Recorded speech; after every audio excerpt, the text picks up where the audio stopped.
Baik teman-teman semuanya, di sini saya ingin membahas putaran kulkas lagi. Mungkin di sini ada yang bertanya kepada saya. Saya lupa untuk screenshot tanya jawabnya, tapi saya ingat sekali dia bertanya, Bang, kulkas apa perlu ditambah-tambah freon kalau nggak dingin? Soalnya banyak asal saya perbaiki, perlu nambah obat, nambah obat, nambah obat. Nah, secara eksklusif teman-teman, saya akan menjelaskan apa itu obat, kenapa orang bilang obat, dan bahasa tekniknya itu apa itu obat. Nah, jadi kulkas ini secara kesimpulannya ini kulkas Polytron yang satu pintu. Kita buka isinya, dia di sini adalah pipa pendinginnya. Nah, itu ada banyak es, itu evaporator namanya ya. Nah, ini kulkasnya udah saya jadikan bahan eksperimen sambil saya pakai. Nah, jadi itu namanya evaporator. Evaporator itu fungsinya untuk mendinginkan kulkas. Itu pipa. Dinginnya itu dari mana teman-teman? Nah, kita akan menuju ke belakang. Nah, di sini kalian bisa lihat ya teman-teman. Ini adalah tampilan dari belakang kulkas saya. Saya akan bahas apa itu freon. Nah, bentar ya teman-teman, saya atur dulu posisinya.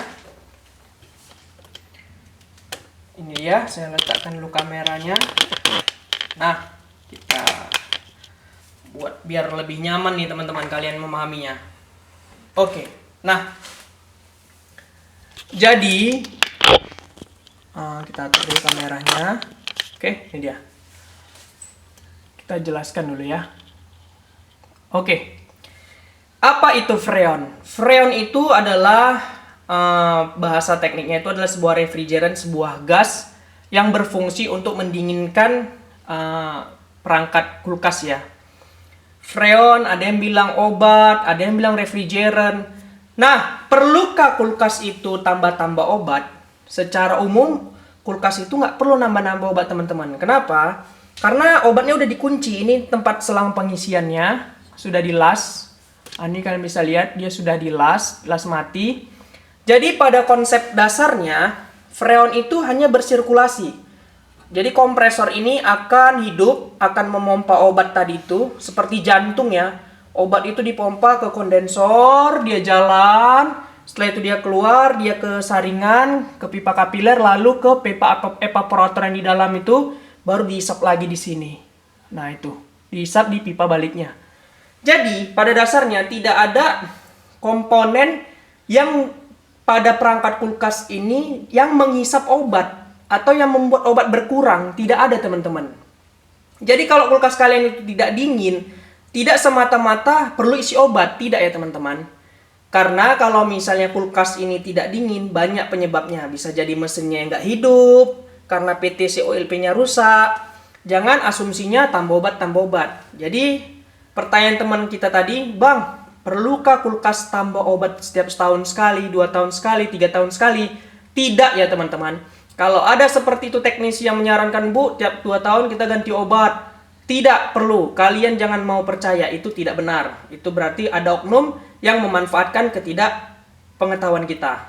Nah, tadi seperti yang saya bilang, obat tidak akan perlu diganti jika tidak ada kerusakan. Jadi bagaimana tanda-tanda obat itu bermasalah? Nah, ya kan? Obat itu bermasalah, seperti saya bilang tadi, dia adalah refrigeran, dia adalah gas. Kalau misalnya ada di lasan-lasan pipa ini yang pecah, nih, sehingga gasnya itu keluar seperti ban yang bocor, anginnya keluar gasnya, maka freonnya tadi itu gasnya itu akan menguap keluar. Sehingga ciri-cirinya mesin hidup, tapi tidak ada panas pada bodi. Dan kulkas tidak dingin, itu kesimpulannya. Kulkas tidak beku, dan mesinnya hidup, bergetar, tapi nggak ada panas pada bodi. Itu menandakan ciri-ciri ada gangguan freon. Tapi kalau misalnya bahwa mesinnya ini nggak hidup, otomatis obat tidak berjalan, ya panas tidak ada. Bisa jadi rusak di PTC atau overloadnya. Nah teman-teman, jadi di sini kesimpulan yang paling mendasar bisa kalian ambil, kalian tidak perlu mengganti freon, karena freon itu sifatnya dikunci. Tidak ada komponen yang menghisap obat. obat hanya bersirkulasi jalan. Selama pipa tidak ada bocor, maka kalian tidak perlu nambah freon. Jadi kalau ada kerusakan kulkas tidak dingin, dilihat dulu, dicek dulu mesinnya hidup atau tidak. Kalau mesinnya tidak hidup, mudah-mudahan tidak ada gangguan di freon. Tapi kalau dia mesinnya hidup tapi tidak panas bodinya, tidak panas kondensornya, kemungkinan besar ada masalah di freonnya.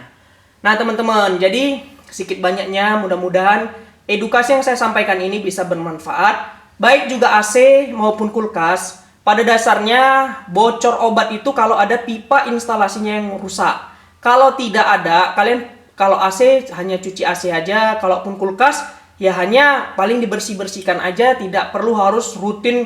Ada beberapa oknum yang misalnya per 2 tahun ganti obat, 3 tahun ganti obat, itu tidak benar. Karena obat ini udah dikunci di dalam dan dia hanya sifatnya bersirkulasi. Jalan aja dia, nggak ada di komponen kulkas ini yang membuat obat itu berkurang, tidak ada teman-teman.